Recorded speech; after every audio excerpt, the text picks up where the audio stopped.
Salve, pessoal. Então, tô gravando agora de madrugada.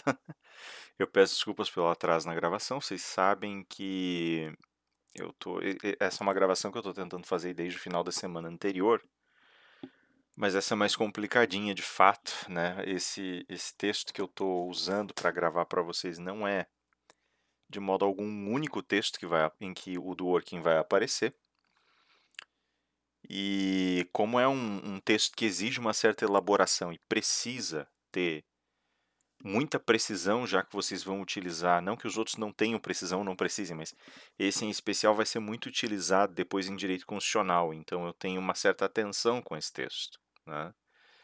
Tenho que ter, né, uma certa atenção com esse texto, então eu peço desculpas pela demora, que já vai estar pronto para vocês assistirem no horáriozinho de aula de vocês agora.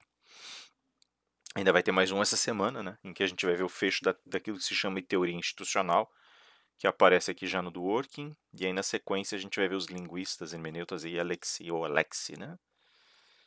E, enfim, né, a gente tem aí uma intensidade muito grande de matéria para resolver. Esse aqui está sendo gravado no meio da noite, já quase de manhã, tá? E vou deixar para vocês aí, então eu peço desculpas pelo adiantado só, mas realmente esse aqui exigiu um pouco mais de esforço, um pouco mais de um olhar um pouco diferente para que a gente pudesse trabalhar com mais certeza, com mais precisão o texto, tá? Dito isso, vamos começar então a falar um pouquinho do Dworkin, né? Que foi um estudioso, um aluno do Hart, e que trabalhou também dentro do sistema da Common Law. Muitas das reflexões que o Dworkin faz, ele faz enquanto estudioso do direito, mas também enquanto um profissional que assessorou um juiz chamado Learned Hand, né? A gente traduz o nome do cara, esse nome por mão sábia, né?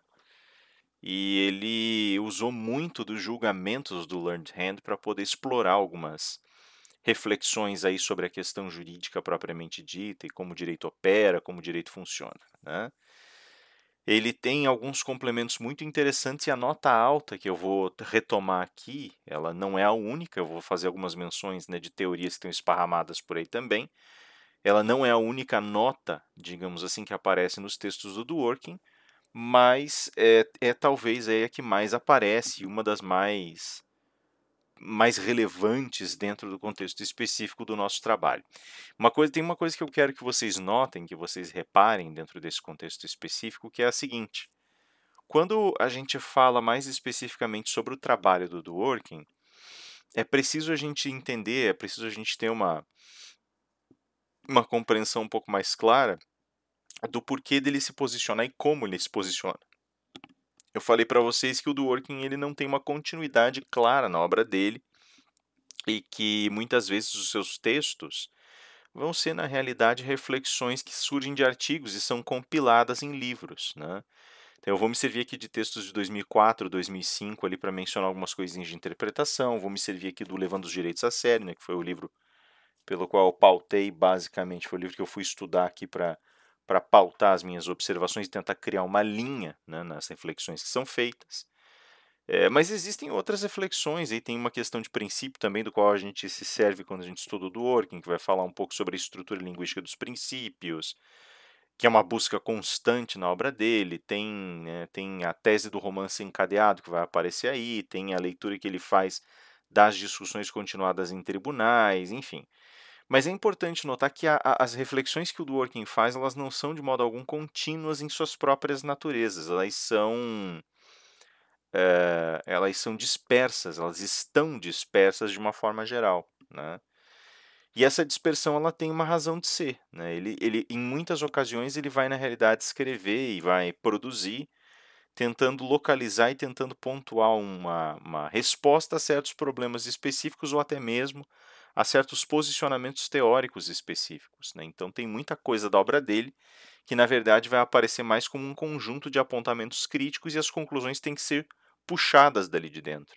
Então é mais difícil ver reflexões teóricas a partir da leitura do Dworkin mesmo.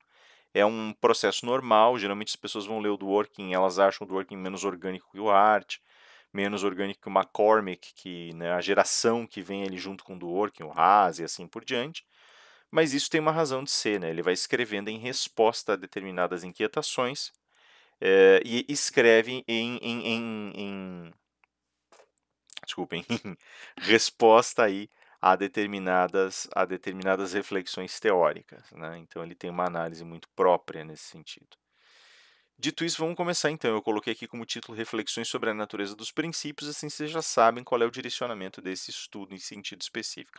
Eu vou ter que mexer a minha caixinha aqui um pouquinho, né? Lógico que não vai dar para ler tudo. É um pouco atendendo a pedidos aqui, coisa que eu já gostaria de ter feito. Eu tentei ser um pouco mais detalhado nos meus slides aqui, né? Então, a primeira questão vem da superação das raízes do positivismo jurídico, que é um dos primeiros temas que o Dworkin vai tratar quando ele começa a discutir aquilo que ele chama de modelo de regras, né? E na abertura do texto, na abertura do Levando os Direitos a Sério, ele vai tentar explicar mais ou menos qual é o dilema que está por trás dessa questão. Então vamos tentar descobrir qual é o problema, né? Qual é o dilema que surge, né? E ele vai tentar buscar uma reflexão inicial que nós poderíamos batizar como sendo uma reflexão sobre a justiça e aquilo que nós temos em mãos a respeito da aplicação da norma, né? Então, como a norma, ao ser aplicada, lógico que o Dworkin ele não está necessariamente trabalhando com um conceito amplo e complexo de justiça no primeiro momento.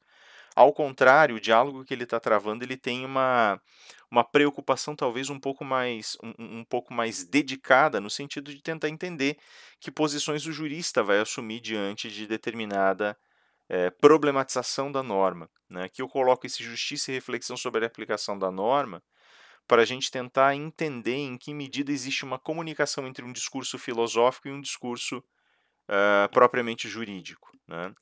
O Dworkin bate muito nessa tecla, né? Inclusive ele relembra que o Hart foi, né, um filósofo e relembra, por exemplo, John Austin, né, que é o análogo do Kelsen na Common Law, que também foi filósofo. E aí a gente começa a perceber que existe uma tendência nas reflexões que o Dworkin propõe, e nas reflexões que ele vai buscar como exemplos ou como lugares de diálogo. Elas são reflexões que têm como ponto de partida efetivo, têm como ponto de partida mais fundamental um olhar filosófico sobre as questões jurídicas. E isso já deflagra para ele toda uma série de releituras, né? Já que existem reflexões nesse sentido que começam a separar, por assim dizer, aquilo que nós podemos entender como um conceito de direito de uma prática jurídica, ou antes, um sentido de direito de uma determinada prática jurídica.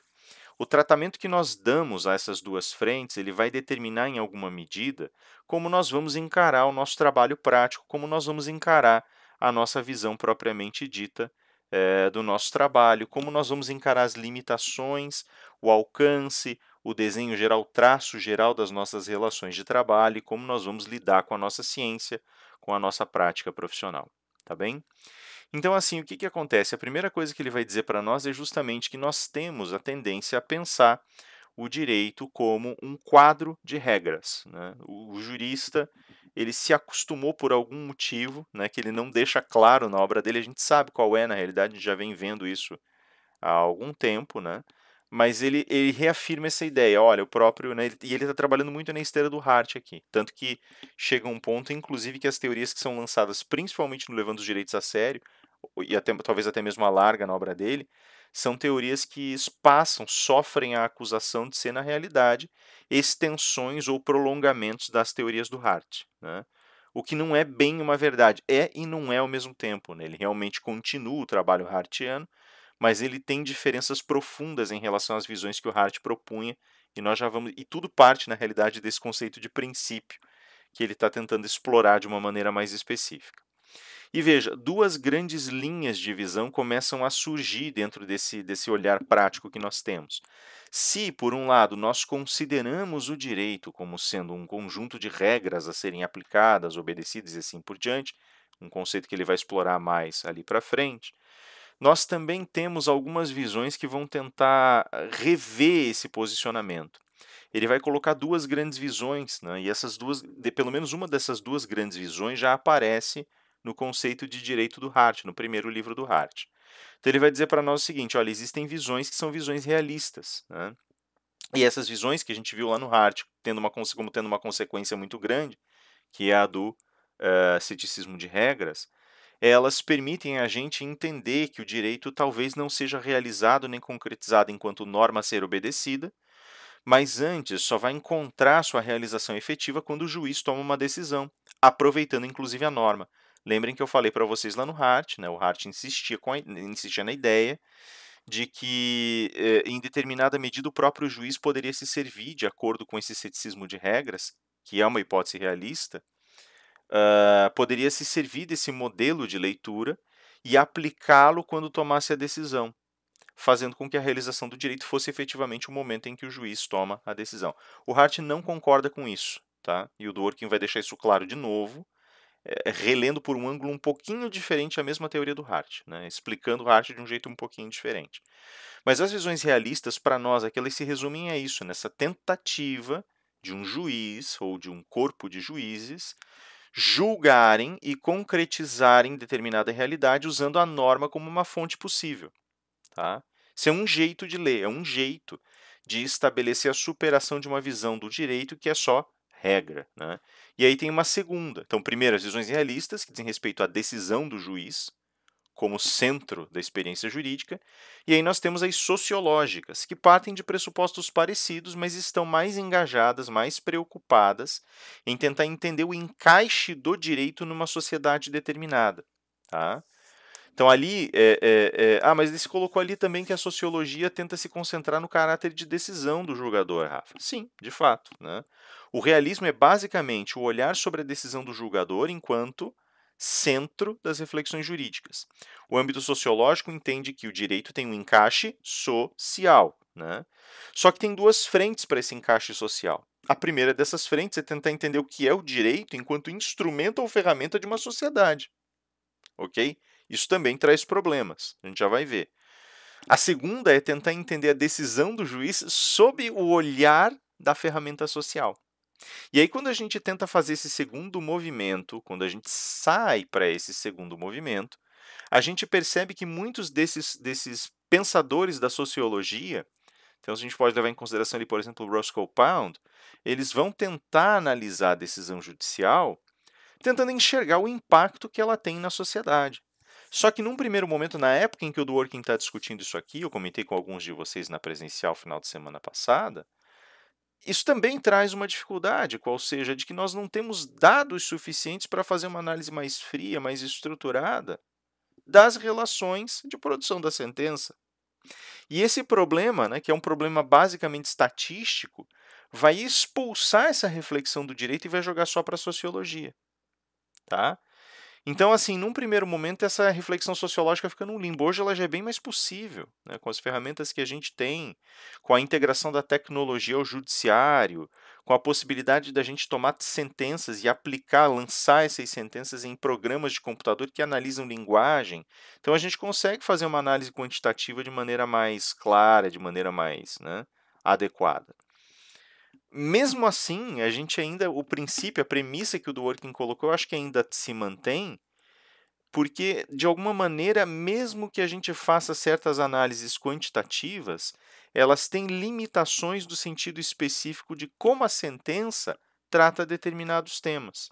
Né? A gente ainda vai ter que mergulhar qualitativamente. A análise quantitativa para nós ela não serve tanto para dizer quantas decisões foram nesse ou naquele sentido, quantas decisões. A gente até obtém essas informações, mas a gente meio que varre a informação corriqueira para a gente poder fazer uma análise qualitativa da peça que nos interessa, da peça que vai ser exemplar, da peça que dá uma exceção. Né? Então, enfim, isso uma outra hora, né? Isso lá em pensamento jurídico e filosófico nós vamos discutir. Tá? A gente vai ter lugar para discutir isso lá na esteira do pensamento sociológico que vocês estão vendo agora. Então a gente tem a visão realista, que diz, olha, quando o juiz decide que o trem, né, acontece, e a sociológica que diz como é que o direito se encaixa na sociedade, podendo ser isso uma visão conceitual do direito, que conceito de direito temos numa sociedade, ou uma visão que está localizada, polarizada para a decisão do juiz também. Né?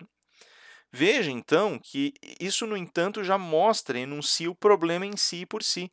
Uma norma depende de uma integração com inovações sociais e com determinadas perspectivas sociais que estão postas. Tá? Mas como assim? Veja, as inovações sociais e as suas perspectivas, elas, de alguma maneira, têm dificuldade para ingressar no sistema que está sendo criticado frontalmente por essas visões aqui. que é o sistema que é determinado por meio de uma estrutura rígida de regras e por meio dessa aplicação, que parte de uma leitura a priorística. Esse grande questionamento já começa a surgir no pensamento hartiano, e mais, começa a surgir a rigor como uma demanda social no período do Hart e em períodos posteriores, né? Como assim? Ó? Veja, quando a gente trabalha com esse sistema de regras, que é muito afeito ao positivismo do Kelsen ou do Austin, a primeira coisa que a gente enfrenta como problema, o primeiro enfrentamento problemático que a gente tem, é o de que essa norma ela não tem maleabilidade suficiente para recepcionar elementos externos. E o Hart ele dá uma solução, qual seja, a solução que permite recepcionar elementos por meio de certo caráter discricionário da atuação do juiz, né? Quando há lacuna, quando há dúvida em relação ao conteúdo normativo, todos esses momentos eles trazem à tona, eles absorvem, eles recepcionam possibilidades transicionais dentro do direito, tá? E isso significa, esse cenário geral, ele representa, ele significa uma possibilidade de aperfeiçoamento dessas normas. Mas tem um problema que continua aí, que é o problema de como a gente vai encarar essas transformações, essas necessidades de transformação no direito. O Hart, por exemplo, ele só vincula a questão específica. Ai, perdão, pessoal. Ainda tá um pouquinho, tô com um pouquinho de gripe. Ele só vincula essa questão transformadora do direito, ele só vincula essa questão que recepciona no sistema de regras algumas mudanças em virtude de costumes que podem ser obtidos socialmente, elementos morais. Isso tudo já está consagrado, consolidado socialmente. Aí a questão passa a ser como é que você lida com situações inusitadas, né, que não apareciam na norma, ou situações literalmente novas, né, que realmente não tinha como você antever, porque não existia ali tecnologia para isso, não existia massa crítica social para que uma determinada situação acontecesse. Já vou dar alguns exemplos aí, já vai ficar mais claro. Vou usar os exemplos do próprio livro, da própria obra. Tá? Veja, deixa eu subir para cá agora, né? Aí. E o que que acontece, né? Existe um momento, então, em que é necessário entender que o problema que surge ele tem soluções distintas. Só que essas soluções distintas, elas vão aparecer a depender do perfil que o jurista adota.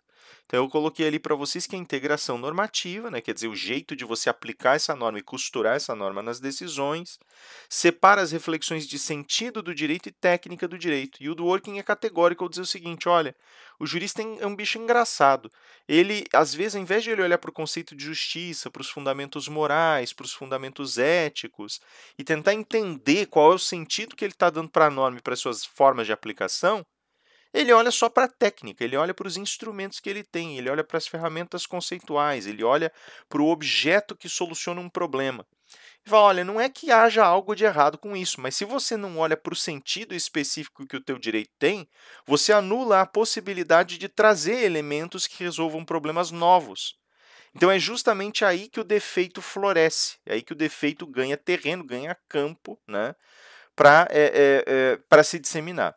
E um exemplo que ele usa na realidade um ou dois exemplos ali que o próprio Hart coloca, né, na obra dele, e aí ele revisita alguns textos mais posteriores, a última produção do Hart, a produção que o Hart vai ter com outros autores, né, artigos, e ele começa a brincar com algumas noções. E um exemplo que ele coloca, que é bem interessante, é o seguinte, né? Eu coloquei para vocês lá numa sessão de sexta-feira, se não me engano, para um dos grupos. Mas ele faz a seguinte pergunta, diz assim, olha, o Hart lá pelas tantas está analisando um caso e ele se pergunta, por exemplo, né, tem duas grandes questões ali. A primeira grande questão do Hart é: será que nós deveríamos punir uma pessoa que comete um crime, por exemplo, sendo que ela cometeu o crime porque ela não entendia o que estava fazendo, porque ela tem algum tipo de distúrbio, algum tipo de patologia no comportamento ou na mente? Será que eu posso punir essa pessoa ou não? E aí começa, o Hart ele começaria a levantar argumentos, e é interessante porque essa estrutura vai ser empregada pelo Dworkin. É aqui que o Dworkin descobre o método de trabalho dele, né? Ele avança em uma cabeça de que poderia ser considerado uma cabeça de alfinete, um elemento que cresce ao longo dos anos na obra do Hart, e começa a trabalhar essa estratégia, qual seja, a estratégia dos argumentos que constituem um posicionamento jurídico. Tá?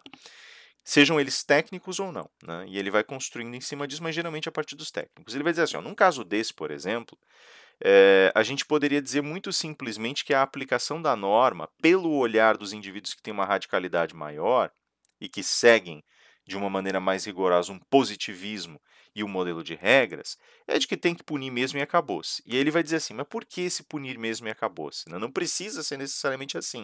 O próprio modelo de regras e o próprio positivismo podem se corrigir dessa forma. Mas ele vai dizer assim, olha, e geralmente as pessoas vão dizer assim, pune de uma vez, porque, por exemplo, não punir significa gerar impunidade e uma potencial desculpa para que outras pessoas usem do argumento do distúrbio para escapar por entre os dedos do sistema, né? Alegando nesse sentido que elas também têm algum tipo de loucura, algum tipo de situação patológica e por isso elas não podem ser condenadas. E aí ele fala assim, tá, é um argumento possível, né? O Hart admite esse argumento como um argumento possível. Mas o Hart ele vai olhar para essa situação e ele vai começar a criar uma diferenciação que é crucial para a teoria do Dworkin. Ele vai dizer assim, olha, a gente não pode ficar olhando para as consequências puras e simples daquilo que nós estamos construindo a título de decisão ou aplicação de norma. A gente tem que olhar na realidade para aquilo que fundamenta e escandaliza moralmente a decisão. E se eu condeno alguém que não entende o que está fazendo, isso significa basicamente que eu condeno alguém não em virtude das coisas que são realizadas e do como elas são realizadas, mas eu estou condenando essa pessoa por situações que são absolutamente exteriores ao controle e à capacidade de decisão consciente dela, né? Eu estou condenando uma pessoa por um crime que ela nem sabe que é crime.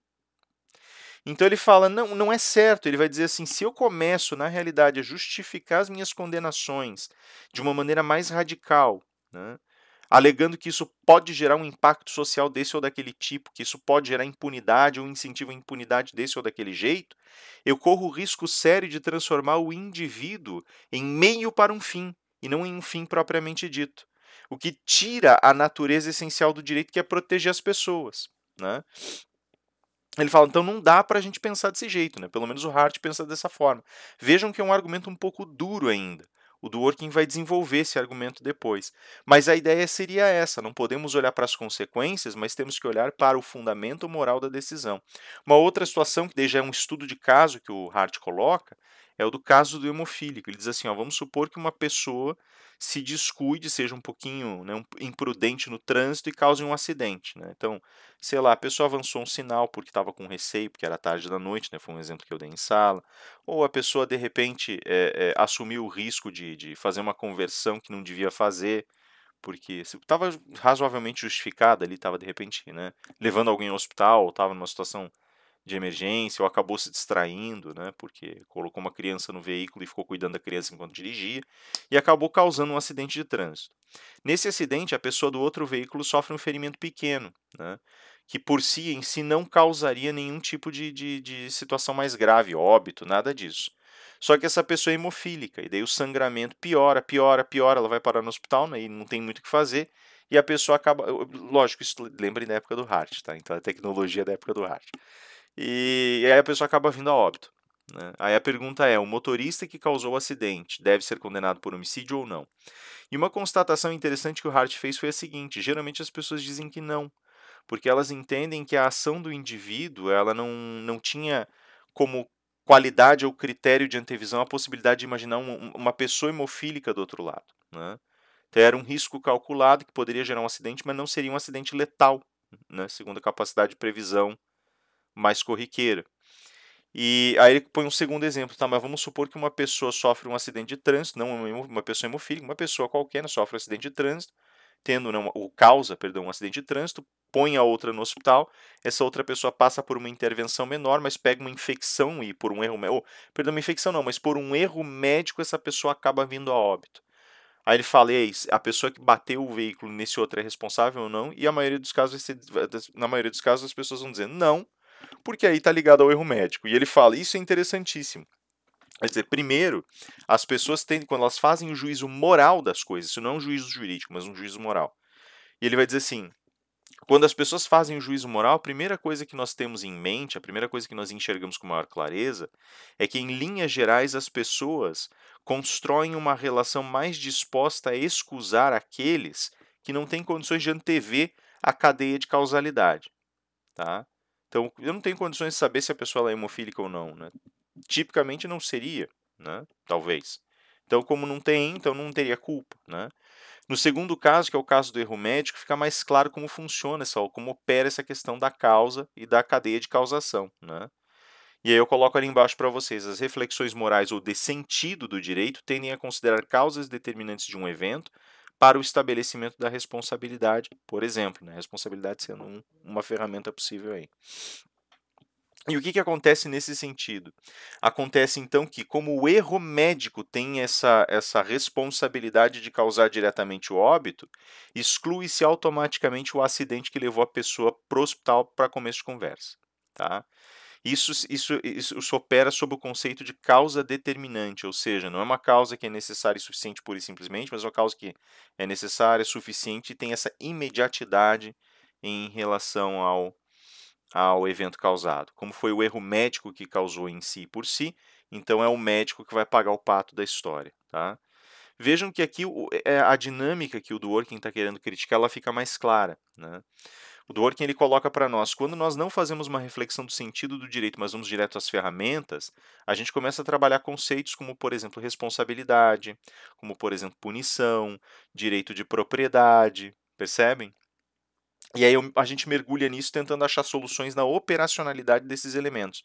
Cara, isso é uma observação importantíssima e eu acho que talvez seja a observação mais importante do curso de teoria do direito inteiro. Por quê? Porque a partir de agora, vocês vão começar cada vez mais a ver disciplinas de caráter mais técnico. Tá? Vocês têm excelentes professores, vocês estão muito bem servidos de literatura, então vocês não têm risco de ficar presos enquanto vocês estão ali cultivando essa dimensão a uma técnica seca, né, que vai excluir essas grandes reflexões de sentido. Né. Os professores de vocês vão fazer isso com vocês, as leituras de vocês vão incentivá-los. Né. Mas a vida profissional, às vezes, ela exige da gente uma certa automatização das práticas. Cuidado com isso. Porque é nessa automatização das práticas que vocês vão acabar encontrando barreiras. É ali que a gente corre o grande, grande risco de perder essa capacidade de reflexão a respeito do porquê fazemos o que fazemos. Né? E vejam que nesse último exemplo, quando ele retoma o Hart, fica mais evidente por que isso é tão importante. Óbvio que isso dá sentido à experiência jurídica e não só isso. Não é só sentido à experiência ou fenômenos jurídicos. Mais do que isso, ela também essa reflexão ela também é capaz de alinhar as ferramentas internas do direito para propósitos que são otimizados e que alcançam um florescimento mais intenso e melhor em virtude dessa capacidade de reflexão. Se eu não paro para refletir a respeito da finalidade das minhas práticas, eu não tenho como refinar a minha concepção de responsabilidade ao ponto de livrar um sujeito que causou acidente com um hemofílico de uma acusação de homicídio, ao ponto de alojar a sanção sobre um médico que comete o erro. Percebem? Eu poderia muito bem pegar dispositivos secos que iriam sancionar nos dois casos, se eu assim quisesse, o motorista, mas não seria certo. Perceberam? Aí eu estou sobrepondo um projeto social de regulação de condutas puras e simples e estou esquecendo o critério justiça, por isso que eu usei essa palavra ali no começo. E quando eu esqueço esse critério, eu também transformo o indivíduo numa ferramenta, num instrumento de um sistema punitivo, de um sistema de obrigações, de um sistema que secamente vai tentar projetar obediência para uma sociedade. Tá? E aí a gente entra efetivamente no que ele vai chamar de modelo de regras. Então, com base nessas reflexões iniciais, o Dworkin ele tem a percepção mais clara, ele traz assim evidências bastante fortes de que é preciso sentar e fazer uma crítica um pouco mais profunda a esse modelo que está sendo colocado aqui. Né? E aí ele começa a explorar isso, ele vai partir das críticas que o Hart já fez, né? Que ele entende serem críticas muito boas, mas ele vai tentar também, ele mesmo brinca, ele fala assim, olha, eu vou ser um pouco impreciso em termos conceituais, históricos, e eu vou dizer que o Hart ele pertence a um movimento chamado positivismo jurídico. Eu falei para vocês muito especificamente que ele era um neopositivista e mostrei algumas diferenças, né, 2 sessões atrás.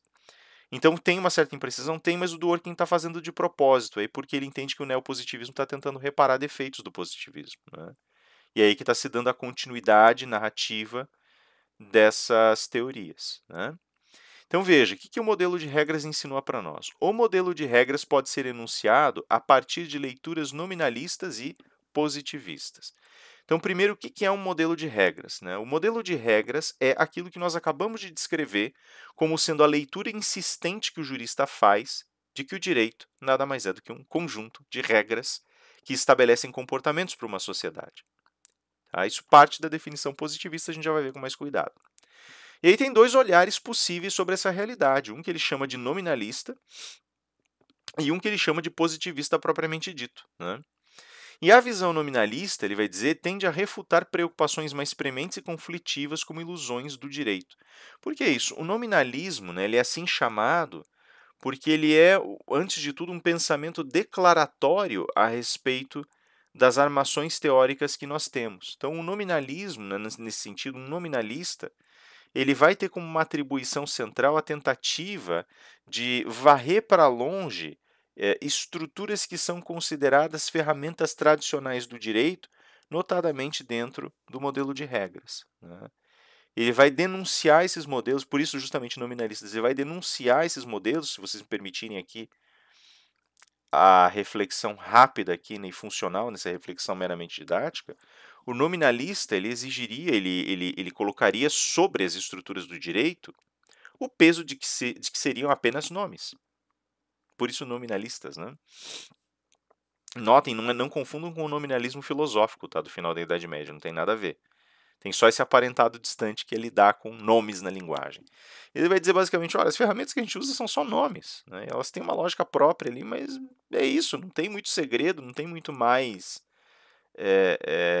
reflexão. O nominalista, então, ele entende, né, que o direito ele é declarado como tal, né? As ferramentas internas do direito são declaradas ferramentas internas e elas são declaradas operacionais, mas não existe uma substância distintiva própria dessas ferramentas ou própria do direito, né? Inclusive o Dworkin ele vai bater muito nessa tecla, insistir muito na tecla que o Hart já bateu, que é de não definir o direito para o estudo das práticas específicas que concernem a caracterização da experiência jurídica, né? Então não se define o direito. O nominalista fala, não faz diferença se define ou não, pode definir. Você está só declarando que é direito mesmo, isso aí não tem um fundamento mais concreto, essencial, real. Isso é o que você diz, direito é o que você diz. Esse é o mote do nominalismo, né? Direito é o que você diz que é. Tá? Então não tem uma natureza diferente, não existe uma motivação para você declarar certas coisas como direito e outras não, né? E lógico, isso na cabeça do positivista já é um pouco complicado, né? Ele já não vê da mesma maneira. Um positivista ele enxerga que de fato existe um movimento declaratório, mas ele tem estruturas operacionais muito próprias e elas têm que ser levadas em consideração, né? Uma das primeiras grandes questões, por exemplo, é que o positivista entende que dentro do direito você tem uma relação entre direitos subjetivos e obrigações. Uma das primeiras coisas que a gente viu lá acenando para o Kelsen já no primeiro bimestre, né? Direitos subjetivos, aqui direitos, aqui são direitos subjetivos, né? E obrigações, né? O nominalismo fala, não, isso aí é ilusório. É ilusório porque você declara que é assim, e você poderia declarar diferente, né? Você não está vinculado a esse conceito. Como tudo no direito é uma declaração da tua, né, da tua própria, do teu próprio querer, do teu próprio, né, cinzelar, da tua própria escultura, você define como você quiser. E o positivista não vê dessa forma. O positivista entende que essas conexões são muito relevantes, muito necessárias, já que elas estabelecem um liame, uma corda entre aquilo que a própria sociedade está construindo ao redor da pessoa e aquilo que a pessoa projeta para o seu meio. Vai estabelecer ali o conjunto de relações que existem entre indivíduos. Então, eu declaro um direito subjetivo, isso põe uma obrigação lá na outra ponta. E na cabeça do jurista positivista, isso é uma relação muito sólida, né? É algo ao redor do que nós devemos girar, inclusive. Tá? E aí fica essa questão, mas será que essa relação direito-obrigação é uma relação tão imprescindível de fato?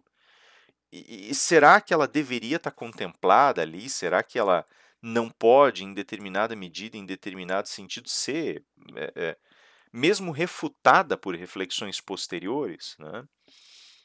E essa é uma grande questão, porque essa definição ela se torna de alguma maneira tão central para o positivista que ela parece ser o único e grande eixo de determinação, de estabelecimento das relações que o direito constrói, né? Então, ela parece ser força caracterizadora dos elementos propriamente jurídicos.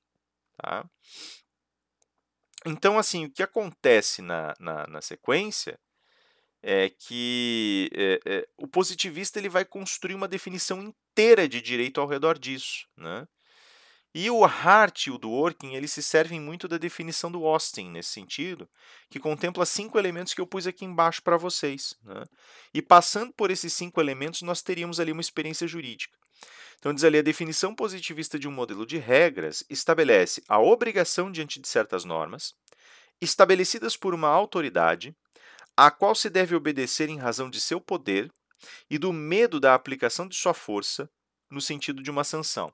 Então, você tem normas, né, que estão estabelecidas por uma autoridade, então existe aqui aquilo que vai ser chamado de vontade de uma autoridade, vai ser fundamentada em seu poder, né, esse poder vai gerar uma sanção, e a sanção vem por meio de aplicação. Vejam que é muito parecido com a definição que nós demos lá dentro do fenômeno jurídico, né?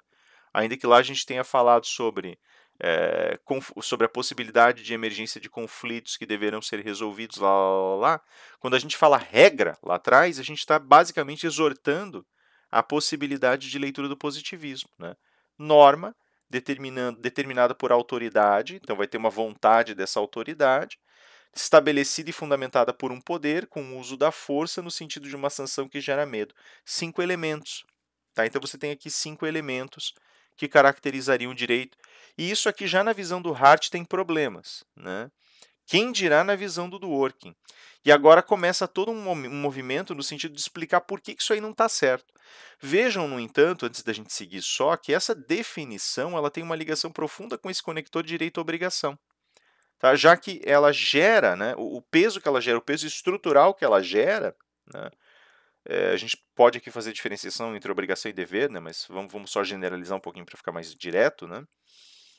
O peso que ela gera é o peso de você obrigar. Em muitas considerações, sob muitas condições, se obriga o teu súdito. Ah, mas há um direito de exigência, de cobrança. Sim, ele vai estar permeando a possibilidade de uma forçatora ir lá e usar ferramentas internas para exigir o cumprimento das obrigações. Tá? Então você tem isso aí entranhado, e é por isso que essa visão acaba sendo tão relevante para o positivista. Né? Vou passar para cá agora minha telinha. Aí. Eu sei que é ruim eu ficar pulando de um lado para o outro, mas é que assim fica mais fácil. Tá? Aqui eu pus modelo de regras 2, isso não corresponde ao modelo de regras 2 do Dworkin, tá? Que vai falar um pouquinho sobre as críticas do Haas e vai... Né? Eu pus aqui modelo de regras 2 só para a sequência do próprio slide. E aqui a gente colocou 6 elementos. Né? O primeiro deles, a visão de Austin, é refutada por Hart em virtude de sua incapacidade de distinguir estruturalmente entre normas jurídicas e morais ou sociais. Como assim, Fábio?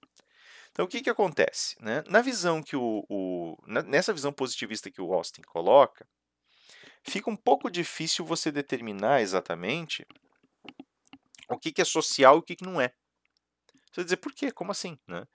O Austin ele nunca se referiu nessa definição dele, como Kelsen faria referência, a determinadas estruturas ficcionais que começam a gerar um desenho jurídico para as coisas. Ele está simplesmente dizendo, se alguém te obrigou a seguir uma norma, né, e você foi lá e obedeceu porque estava com medo de ser punido, por exemplo, né, e tinha poder na jogada e tinha força na jogada, é uma norma jurídica. Mas o caso é que eu também posso falar isso de normas sociais, ainda que a natureza das sanções e o exercício de certas formas de força seja diferente. E a comparação que o Hart faz lá atrás, por exemplo, do sujeito que aponta uma arma para uma pessoa e dá uma ordem, né? Ele é perfeito. Veja que agora o Dworkin está relendo um pouco esse exemplo. Vejam que agora começa a surgir uma teoria do Dworkin aqui. Né? Ele vai dizer assim, cara, desse jeito forçar socialmente ou forçar enquanto autoridade é a mesma coisa. Né? E a peça primordial aí é justamente que não existe uma diferença estrutural entre a regra social, o comando que é dado em sociedade, ou a regra, né, jurídica, a regra moral ou a regra jurídica. E como não há essa diferença estrutural, a gente vai tentar recorrer à ideia de que a força aplicada é suficiente. E não é. A autoridade, piorou, né? Piora se eu disser que a autoridade só é obedecida pelo exercício da força. Porque lá fora, na sociedade, as pessoas também fazem uso da força em suas várias maneiras, em seus vários jeitos, em seus vários estilos de operacionalização. Né?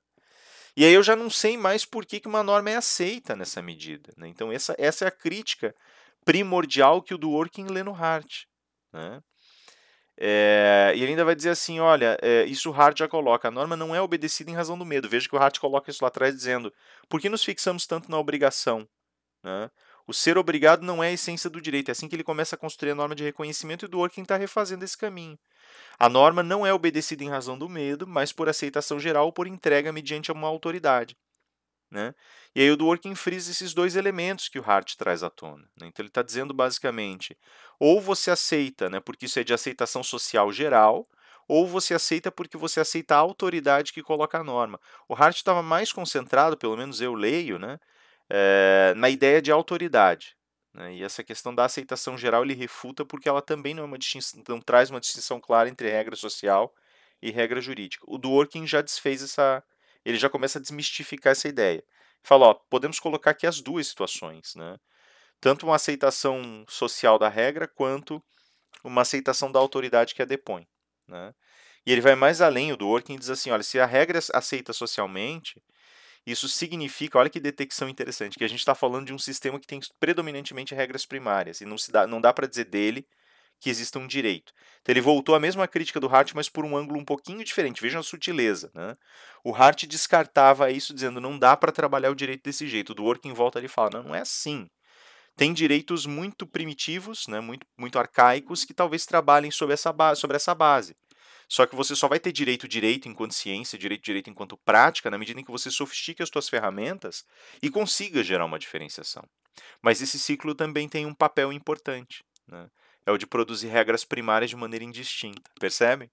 Então ele está olhando com uma cara, uma fisionomia mais benigna, porque tudo isso vai impactar na maleabilização progressiva do regime de direito para ele. Também é refutada em virtude de sua incapacidade de resolver situações de caráter sensível. E aqui a tese que o Dworkin está colocando começa a brilhar. Porque é nesse ponto, né, nessa recuperação, que ele vai dizer assim: o Hart tinha razão quando fez esse desvio e começou a fazer florescer uma nova leitura de direito, mas é preciso entender que o Hart não foi longe o bastante. Tá? E aí ele vai usar três grandes casos para explicar essa situação. Veja que ele não está mais agora, como Hart, como Kelsen, como Austin, procurando explicações estruturantes por meio de conceitos. Ele está agora trabalhando com casos. Né? E aí ele coloca, o primeiro caso que ele coloca é o Riggs, desculpa, faltou um S, ele Riggs versus Palmer. É o caso em que um herdeiro perde a herança por assassinar o seu antecessor. Né? Eu comentei desse caso. No Riggs versus Palmer, a decisão foi justamente no sentido de você deserdar o indivíduo que mata o seu antecessor para obter a herança. Né? Foi o que aconteceu. Um rapaz foi lá, matou o próprio avô para obter a herança, nesse caso. E ele tinha lá testamento, tinha as leis de propriedade, a legislação sucessória, tudo bonitinho, e ele receberia. E na decisão, né, o julgamento traz a seguinte decisão: olha, na verdade, tudo isso é correto, a aplicação seca das normas determinaria que ele recebesse a grana. Contudo, é necessário entender que ninguém pode se beneficiar dos malefícios que gera, dos crimes que comete, das atitudes errôneas que tem. Né? E por conta disso, nós entendemos, os julgadores entendem que não se pode permitir esse indivíduo que herde essa quantia. Então, ele não vai herdar nada. Né? Veja que isso é um ponto muito fundamental. Porque no momento em que o Dworkin coloca esses exemplos, ele está basicamente dizendo, de fato, um modelo de regras ele não tem a capacidade plena de determinar o que é jurídico ou não, notadamente nos casos que aparecem com maior dificuldade, nos casos difíceis, mas ao mesmo tempo é preciso entender que o jurista ele encontra estratégias, né, o julgador encontra estratégias para resolver o problema. Se a gente fosse trabalhar isso aqui pelo sistema Kelsen-Austin, isso não ia ser uma solução talvez viável. Se fosse trabalhar pelo sistema do Hart, a gente já teria uma oportunidade, né, porque o Hart, quando faz essa diferenciação, o próprio Dworkin insiste, ele fala de uma transição centrada na regra de reconhecimento que a gente viu lá na última sessão. Dworkin dá um passo a mais e diz assim, a regra de reconhecimento ela é um padrão, ela estabelece padrões. Né? E pelo estabelecimento do padrão, ela faz com que todas as normas, sejam elas elaboradas por legisladores, sejam soluções apresentadas por julgadores, ela coloca todas as soluções, todas as resoluções de problemas, como que remetendo, como que organizando como que centralizadas ao redor de um determinado padrão normativo. Veja que diferença de pensamento, porque o Hart falava, tudo se resume a um procedimento que permite a inclusão de um determinado conteúdo como conteúdo jurídico. Dworkin fala, o procedimento está lá? Tá, claro que está, ele é uma dessas possibilidades. Mas eu também posso falar na interpretação do julgador como uma forma de alinhamento, eu também posso falar nas leituras que complementam lacunas como formas de inserção de elementos de natureza jurídica. Eu também posso falar de resoluções de antinomias dessa maneira, e assim por diante, né? Ou a solução de obscuridade de certas normas, né? E por aí vai. O que significa isso a rigor? Significa que o Dworkin está pegando a tese do Hart e está dizendo, olha, não se trata só dessa norma de reconhecimento, trata-se, antes de tudo, de uma criação de um padrão jurídico. E agora volta lá atrás, o que ele tinha acabado de dizer? Não é preciso definir direito. Por quê? Porque é um padrão, não é uma definição. Né? Não é uma lista como pôs o Austin, de critérios que você vai lá e marca o V do lado e se tem tudo é direito. É um padrão, percebem? E esse padrão envolve autoridade, envolve, em determinada medida, a aceitação dessa autoridade ou aceitação de certos conteúdos, envolve, ao mesmo tempo, uma capacidade de realizar certas premissas pertinentes ao sentido do direito e não às ferramentas do direito. Então, a grande crítica que o Dworkin está estabelecendo aqui é essa, porque nós não olhamos para o sentido do direito nas teorias anteriores, né, e só o Hart começou a olhar para isso, nós sofremos perdas. Só que o que ele está dizendo ao mesmo tempo é as ferramentas do Hart são boas, mas são limitadas ainda. Perceberam? Os dois casos apresentados pelo estudo do Hart ali, que são o caso do hemofílico, né, e do erro médico, e o caso o caso do transtorno mental e do cometimento do crime, né, são casos que estão acenando exatamente para o que o Riggs versus Palmer acena. Né, que é a solução de uma questão que não está contemplada na norma, mas que completa o sentido do direito. Um segundo caso que ele coloca, Henningsen versus Bloomfield Motors. Né? Nesse caso aqui, a gente vai ter a Bloomfield Motors, ela queria, através do seu contrato, ela propunha um contrato, e no contrato estava escrito ali, olha, nós temos responsabilidade por defeitos no veículo que você comprar. Só que a nossa responsabilidade, dizia o contrato, ela está limitada apenas à esfera de reparos no próprio veículo, eu não vou além disso. Tá? E aí o julgamento vem no sentido de repensar. Então eu coloquei ali para vocês caso da extensão de responsabilidade de uma fabricante de veículos sobre defeitos na produção e consequências relacionadas a esses defeitos. Então se a pessoa comprou um veículo com defeito e se acidentou porque não tinha freio no veículo, por exemplo, né, e daí causou um acidente, causou dano patrimonial, dano à saúde própria e de outras pessoas, a Bloomfield Motors dizia, eu só pago o conserto do carro e olha lá. Né, eu sou responsável por isso, substituo peças só pelo defeito. E aí o tribunal vem e decide, não é bem assim que funciona, porque você basicamente está propondo através do teu contrato limitações abertas a todo tipo de relação de responsabilidade. Você está querendo que a tua responsabilidade não avance para além dos limites do defeito, mas o defeito gerou um dano e o dano também é responsabilidade sua. Então, por esse princípio, né, que você tem que recompor os danos que você causou, você teria que recompor também os danos, teria que recompor perda de patrimônio por tratamento médico e, enfim, todo esse tipo de lesão, indenizar e assim por diante. Né? Então, de novo, eu estou saindo da esfera da aplicação da regra seca e do contrato seco e estou avançando para além das limitações. E a decisão, inclusive, fala isso, olha, é certo que nós temos a livre vontade de contratar, né, e nós contratamos livremente. Só que isso não significa o veículo, né, o carro, ele é uma necessidade. Né? Se vocês pararem para pensar, quantos de vocês têm carro e quantos de vocês teriam, né, tempo para fazer todas as coisas que fazem todos os dias se não tivesse um veículo para se locomover. Né? Tem gente que anda de ônibus, eu ando de ônibus, por exemplo, eu não tenho carro, eu ando de ônibus, né? Vocês sabem disso. Mas é assim, você perde mais tempo. Tem gente que realmente não tem viabilidade para não ter um carro, né? Pô, você tem lá 3 filhos, tem que levar na escola, um em cada escola, um em cada canto da cidade, tem que deixar o companheiro ou a companheira, tem que, sei lá, né? Atender gente, tem questões de saúde, tem horário, tem tudo. Tem gente que trabalha viajando, precisa ter veículo disponível. Então o carro, ele é uma necessidade. né? E é isso que a decisão coloca. Olha, o carro virou uma necessidade da vida moderna. Então a pessoa vai ter que comprar o carro. Você limitar as suas responsabilidades e dizer, olha, se você não quer desse jeito, não compre, significa que você sabe que a pessoa vai fazer, né?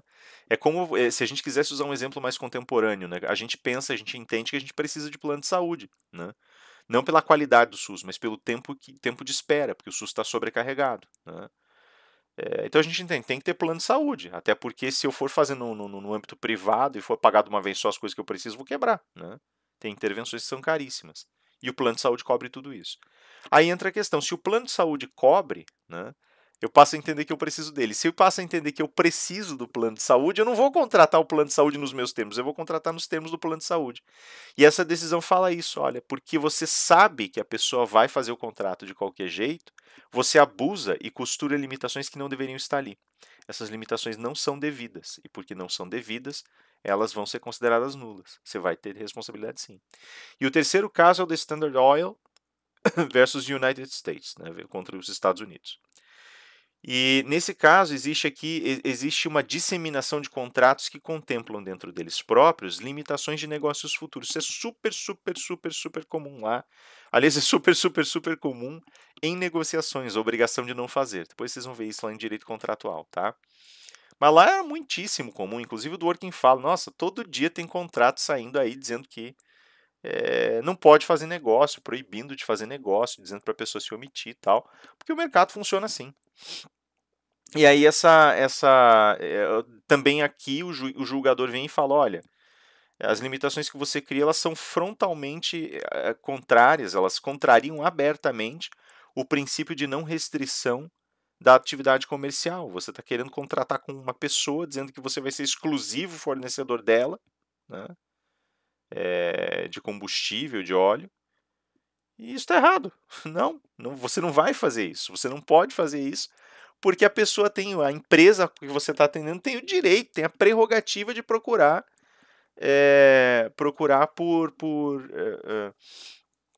por recursos, por contratos que lhes sejam mais vantajosos. Então, não vai, você não pode limitar. Então, aqui veja que vocês têm três situações em que a lei e os contratos eles não definem exatamente que, né, a gente está discutindo, que são esses direcionamentos de sentido, que são anteriores às situações, né?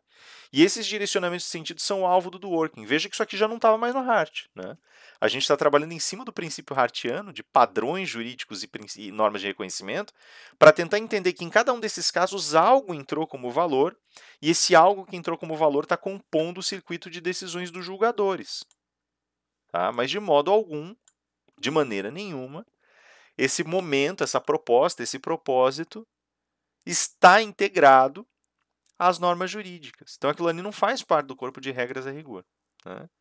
E aí o Dworkin inaugura essa discussão que nós vamos chamar de discussão dos princípios. Ele vai dizer assim, olha, tem duas realidades que permeiam essas decisões. Né? Uma delas é de um conjunto de medidas, de valores, de ângulos de ataque e perspectivas que eu estou tentando defender.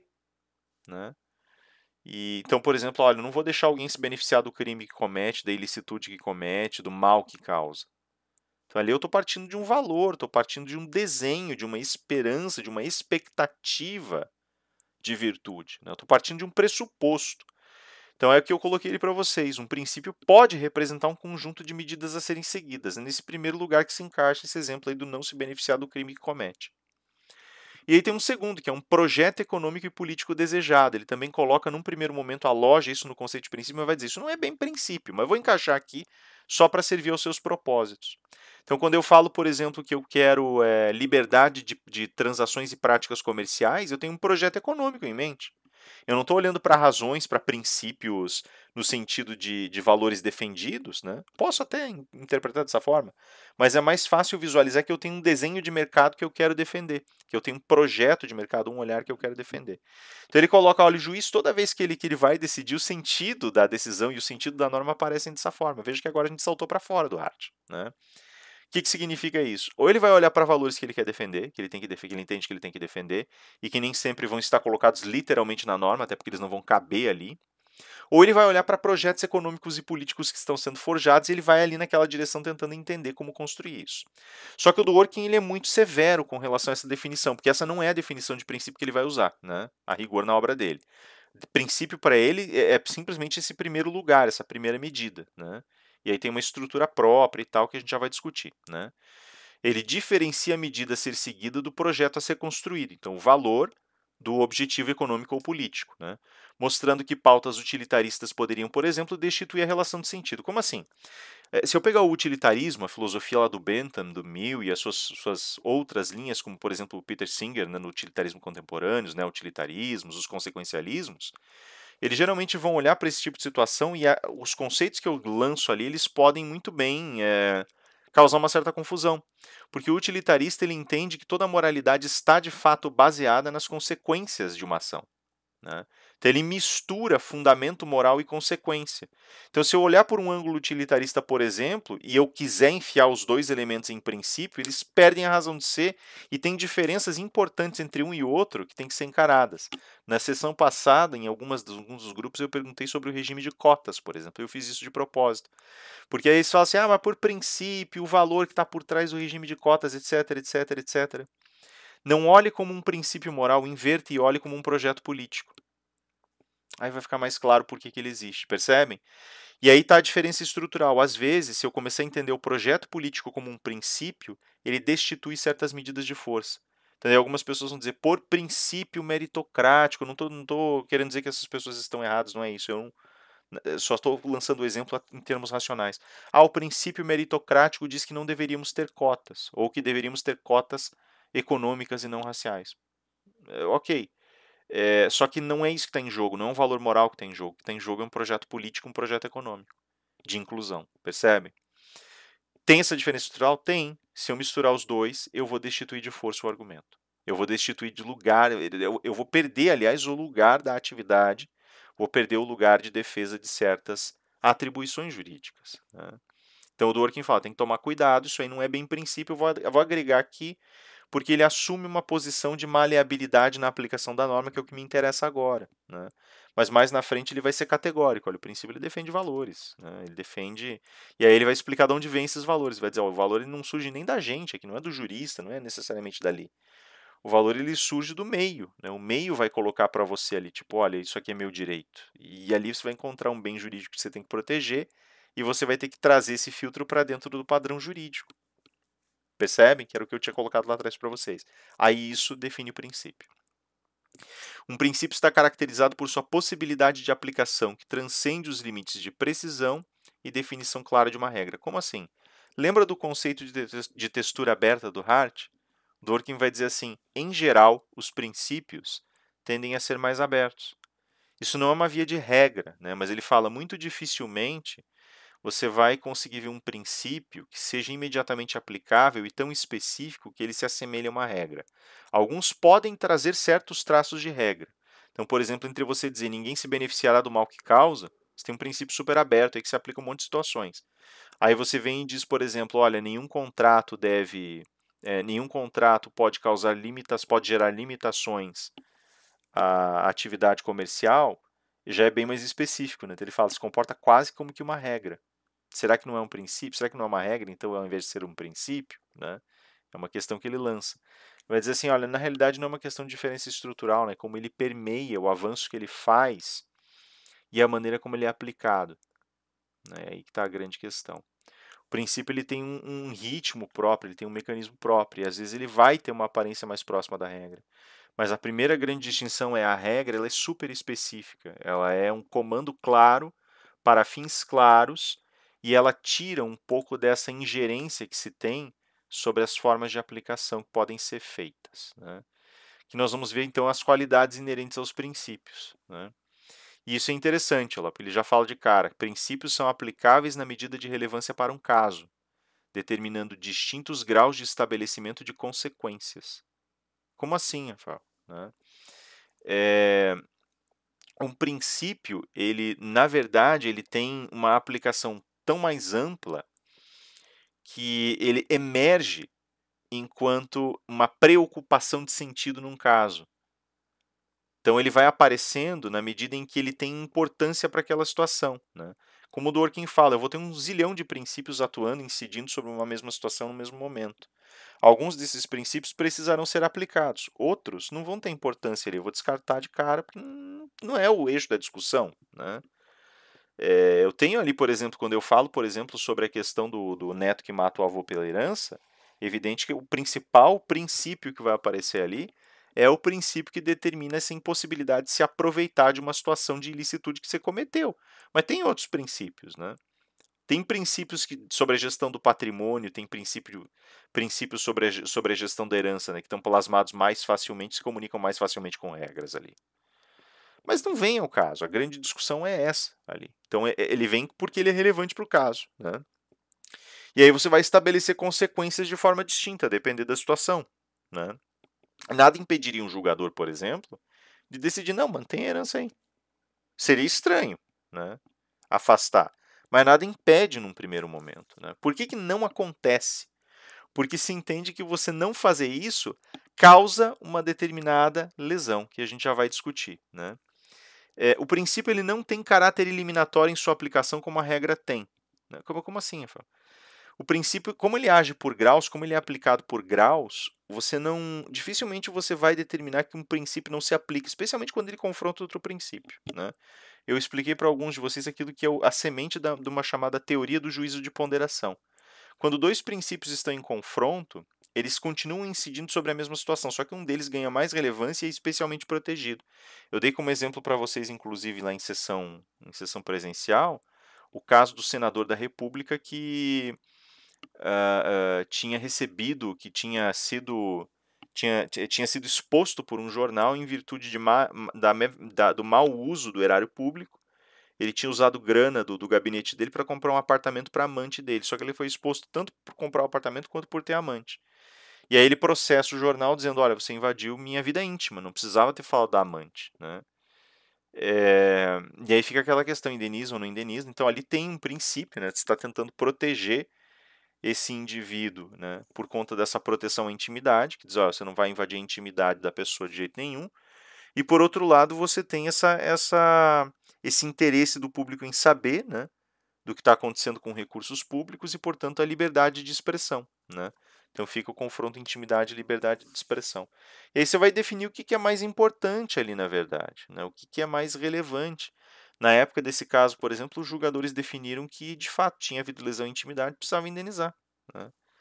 Era necessário falar, sem dúvida alguma, sobre o desvio da verba, sobre o sumiço da verba, sobre a compra do apartamento, mas não era necessário falar sobre o para que você comprou o apartamento ou para quem, né? Então entendeu-se que aí, na realidade, havia uma tentativa de vender mais jornais pelo escândalo, né? Então aí, na realidade, foi essa a relação, tá? Então, assim, desculpe, o princípio ele não tem esse caráter eliminatório, ele está lá atuando e daí você vai sobrepor um ao outro quando for um confronto e assim por diante, né? A regra não, ou você aplica ou você não aplica, né? Você não precisa nem colocar confronto entre regras, como eu tinha colocado lá atrás, mas ou você aplica ou não aplica, olha. Precisa de pelo menos 3 testemunhas para um testamento ter validade, como o uso do working exemplo lá. Tem? Ótimo, então vale. Não tem? Não vale. Acabou, né? Ou a situação se adequa à regra ou ela não se adequa, tá? Agora, se ela se adequa ou não ao princípio, isso já é uma questão do ângulo de ataque e da maneira como você está lendo a situação. Então, o princípio ele tem essa característica, essa qualidade mais aberta, né? Volto a insistir no ponto da textura aberta. Por que ele tem essa qualidade mais aberta? Numa questão de princípio, o Dworkin começa a discutir algumas questões de estrutura proposicional. E, de fato, se a gente for olhar com mais cuidado, o desenho de um princípio ele tende a ser um desenho linguisticamente mais aberto, né? Ele tende a ser um desenho que opera dentro dos limites dessa chamada textura aberta. Ele usa essa textura aberta para tentar ter mais alcance. São aplicados sob o regime de um perigo real e iminente de lesão, né? O que é perigo real e iminente? Isso é um conceito jurídico, né? O perigo real e iminente de lesão significa que se numa dada situação você tem um bem jurídico, quer dizer, há uma qualidade específica que o direito protege sendo ameaçada, então a vida, a intimidade, a privacidade, né? Enfim, seja lá o que for, né? A idoneidade, virtude, sei lá, né? Isso pode ser protegido aqui para largar, né, um pouquinho o campo. Isso pode e vai ser protegido por um princípio. Ele aparece justamente para tentar limitar o conjunto de ações lesivas ali, para tentar expulsar as ações lesivas, como foi o caso aí do rapaz que matou o avô, né? Falando, olha, se eu ajo desse jeito, olha que tipo de ameaça eu crio, olha que tipo de mentalidade eu gero. Não, então não vai receber essa grana, tá? Permitem discricionariedade da autoridade no ato de aplicação. E talvez esse seja o ponto mais importante. Como a linguagem é aberta, como a aplicação se dá paulatinamente, como ela é construída, como ela é organizada aos poucos, a autoridade pública que vai aplicar esse princípio, ela tem a discricionariedade, ela tem maleabilidade para poder decidir como ela vai aplicar e como ela vai ler isso aí. Tá? Isso é a discricionariedade. Veja que discricionariedade é diferente de arbitrariedade. Arbitrariedade é quando você faz isso de forma descabeçada, quando você faz isso de forma que transcende os limites da lei. Né? A discricionariedade está dentro dos limites da licitude, dentro dos limites da lei, ela está dentro de um limite permissivo. Né? E isso é uma coisa que o Dworkin coloca, ele fala, fazendo uma piadinha, né, usando uma metáfora, ele diz assim, a discricionariedade é como uma rosca. Né? Ela tem um buraco no meio, e aí em volta você tem as restrições. Tá? Então ela é trabalhada de forma especular, né? Quer dizer, como se fosse num espelho, é por reflexo. Dentro das limitações você tem ali os caminhos da discricionariedade. Né? A discricionariedade pode ser, ela tem duas classificações, né? Fraca e forte, uma classificação muito comum aparecer aí nessas leituras aí da época do Dworkin, dele próprio e dos seus pares. Né? Então ela pode ser fraca, né? Centrada em duas modalidades diferentes, em duas leituras ou conceitos diferentes, um conceito sendo a capacidade de julgar que um agente público tem, e a outra é a dinâmica interna de funcionamento e operacionalidade das autoridades. Como assim? Né? A discricionariedade fraca, no sentido de capacidade de julgar, diz assim, olha, se o Rafael for julgar uma causa enquanto julgador, ele vai ter que aplicar em algum momento uma racionalidade que esclareça o conteúdo da norma e que esclareça como os fatos se encaixam ali, como eles estão sendo subsumidos. Pronto. Então, isso é uma forma fraca de falar da discricionariedade. É como você vai trabalhar exegeticamente a aplicação da tua norma, como você vai trabalhar o raciocínio de aplicação da tua norma, ponto. Né? Geralmente vai florescer, vai aflorar, como dizem os positivistas, quando houver lacuna, quando houver antinomia, quando houver dúvida sobre o conteúdo, né? Obscuridade sobre o conteúdo. Não só, mas principalmente. Né? Do outro lado, né, outro conceito fraco, dinâmica interna de autoridades. Então, se, por exemplo, o Rafael recebe ordem de uma autoridade superior, então ele tem poder de polícia, mas recebeu ordem de uma autoridade superior para interpretar a norma de fiscalização de volume de madeira numa madeireira, produzida numa madeireira, de um determinado jeito, ele segue aquele jeito. Mas na hora do pega para capar é o Rafael que está lá fazendo a conferência de quantas toras estão saindo do campo lá, né? Estão saindo da madeireira. Então ele vai ter que determinar, ele vai ter que interpretar do jeito dele, ele vai ter que achar saídas do jeito dele. Né? Então existe aqui uma certa discricionariedade. Dentro dos limites que uma autoridade me deu, eu posso agir. E aí tem discricionariedade no sentido forte, que é o sentido que o Dworkin adota, que representa a ausência de limites por padrões de autoridade. Veja, o Dworkin insistiu nesse ponto. Ele pegou a regra de reconhecimento e converteu na alocação de padrões jurídicos. Agora a discricionariedade reaparece transfigurando o princípio. O princípio é aplicado e dá discricionariedade, e no seu sentido forte, a discricionariedade é a ausência de limites por padrões de autoridade. Então, isso significa que existem certos temas, espaços e lugares de decisão que permitiriam ao juiz Rafael, né, ou ao juiz Sidney, ou à juíza Rafael, ou ao juiz, né, enfim, né, ao juiz Caio, ao juiz William, enfim, né, ao juiz César, à juíza Indianara, permitiriam que esses juízes todos tivessem maleabilidade no espaço das suas decisões. Tá? Então significa dizer, nós não vamos aplicar só a norma seca, não. A gente tem aqui um lugar de decisão quando acionou o gatilho e tem uma ameaça, um perigo real iminente de lesão de um bem jurídico. Aí a gente mete a mãozona e fala, não, agora nós vamos decidir. Tá aqui, ó. Isso é o âmago da teoria do Dworkin nesse momento. A teoria dos princípios começa assim. Né? Por perigo real iminente de lesão, aplica-se uma discricionariedade de caráter forte, permitindo-se ao julgador ou à autoridade pública que derrame sobre esse espaço essas conclusões de caráter mais amplo, no sentido de garantir a proteção do bem jurídico em questão. Tá? E a gente ainda coloca ali para arrematar, o sentido forte determina com maior clareza a aplicação dos princípios, notadamente enquanto forças correcionais dos limites do sistema de normas de reconhecimento. Tá? Então, o que acontece aqui? O que eu faço? Como eu estou trabalhando fora do padrão, o que eu faço na realidade é corrigir os defeitos que a norma de reconhecimento deixa enquanto padrão rígido e estabelecer uma releitura desses padrões diante de questões novas, inusitadas ou não previstas. Percebe a jogada? É para isso que o princípio serve. Lógico que o princípio ele não está assim solto, ele existe enquanto lugar de construção de decisões. Isso também significa que o Rafael, enfim, todos os juízes que eu comentei aqui, eles são coparticipantes de uma narrativa que produz decisões. Né? E essa narrativa que produz decisões, ela vai reescrevendo a cada nova tomada de decisão um projeto de leitura das relações materiais e das relações jurídicas. Isso o Dworkin chama de tese do romance encadeado. Então, nós estamos participando como produtores de novos capítulos num grande romance, que é o romance que conta a história de certos tribunais e de suas competências. Legal? Então, é isso aí, galera. Assim, esse é o contexto central da teoria dos princípios. Né? Eu tentei resumir aqui tanto quanto possível, né? Resumir aqui, sei lá, 170 ou 200 e tantas páginas de obra aí nessa hora. Né? Eu vou fechar já, inclusive, porque meu tempo já estourou aqui, né?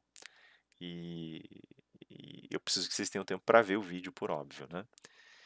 E é isso aí, galera. Eu vou deixar para vocês então essas reflexões, vejam, e daí nós vamos conversando ao longo dessa semana sobre isso e já sobre o nosso próximo autor, que vai pegar um pedacinho dessa teoria aqui e vai desenvolver, que é o Neil McCormick. Beleza, galera? É isso aí. Por favor, qualquer coisa, falem comigo, me chamem. Por favor, cuidem-se, tá? Fiquem em casa tanto quanto possível. Os medicamentos já estão chegando finalmente, né? Assim, aos poucos a gente está tendo aí a inoculação de todo mundo. Mas é isso aí, galera. Né? Cuidem-se, qualquer coisa eu estou por aqui, vamos nos comunicando, vemo-nos nas aulas síncronas. E Deus abençoe a todas e todos, beleza? Aquele abraço, galera. Até mais.